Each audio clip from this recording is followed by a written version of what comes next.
facimenti fa mampatsiaro eto am varavarankely. Eto varavarankely aho no mandefa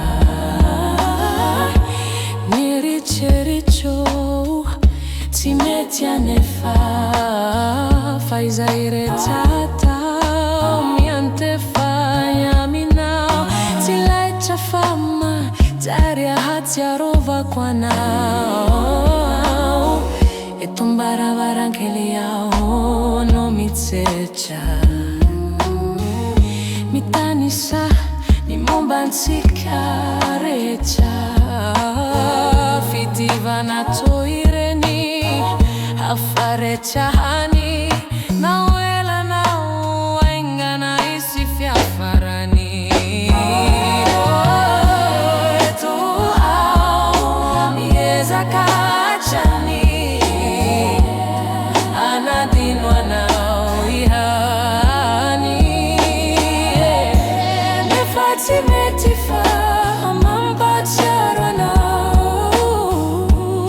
Eto am varavarankely nefa tsy mety fa mampatsiaro anao. Eto am varavarankely